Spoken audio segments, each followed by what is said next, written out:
Fort de leurs 10 matchs sans défaite en championnat, les Stéphanois se déplacent à Reims avec l'idée de consolider leur 4e place et pourquoi pas titiller plus encore le podium.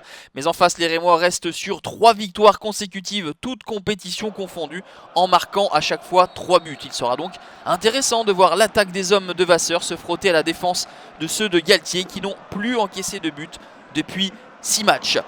Mais il y a une défense qui est en souffrance en début de rencontre, c'est celle des Rémois et il faut une parade importante et décisive de Johnny Placide devant Romain Hamouma.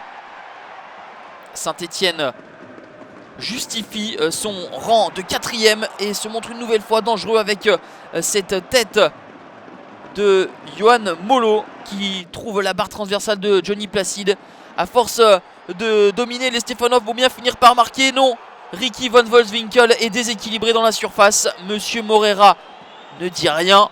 À la plus grande colère des Stéphanois, le meilleur buteur des Verts, le néerlandais von Wolfswinkel, avait une magnifique occasion de marquer. Mais on en reste à 0-0, d'autant que de l'autre côté, Ruffier se montre impérial. Peu avant la pause, Johan Molo va marquer sur coup de pied arrêté. Lui, le revenant, lui qui n'est pas toujours titulaire. Il a du temps de jeu ce soir et il en profite pour marquer son premier but de la saison. Un coup franc imparable pour Johnny Placide. Saint-Étienne mène 1-0 grâce à ce coup franc de Molo. Mais avant cela, les deux formations s'étaient procuré énormément d'occasions. Pour l'instant, c'est la meilleure défense du championnat qui tient bon grâce à un très bon Stéphane Ruffier notamment. Saint-Étienne aux avant-postes, le long ballon de Tabanou. La reprise est repoussée par Johnny Placide. Le danger est toujours imminent avec cette frappe enroulée. Pied gauche de Romain Hamouma pour le 2-0 à la 48e minute de jeu. Les Rémois cueillis à froid au retour des vestiaires.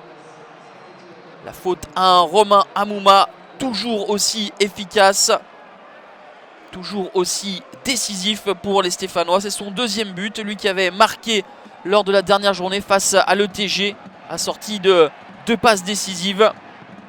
Mais Reims ne va pas abdiquer. La frappe de Diego dans un angle fermé trouve une nouvelle fois les gants de Stéphane Ruffier.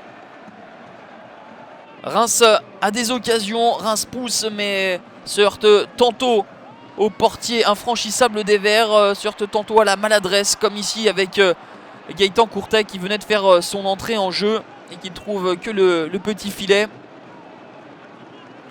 Les Stéphanois préservent pour l'instant leur cage inviolée. Une nouvelle occasion avec la tête de Diego Rigonato et parade exceptionnelle de Stéphane Ruffier. Jean-Luc Vasseur avouera après la rencontre que ces hommes ont buté sur un poulpe, un dernier rempart infranchissable. Une parade avec la main ferme. On en reste à 2-0.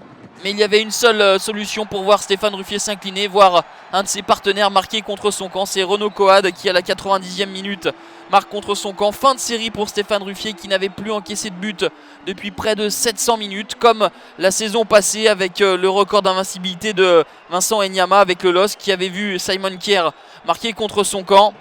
Conté sera exclu juste après le but pour des mots déplacés, mais on en restera là. Énorme coup des Stéphanois qui avec cette victoire de buts à 1 grimpent sur le podium et prennent la 3e place au PSG qu'ils affronteront mardi en Coupe de la Ligue.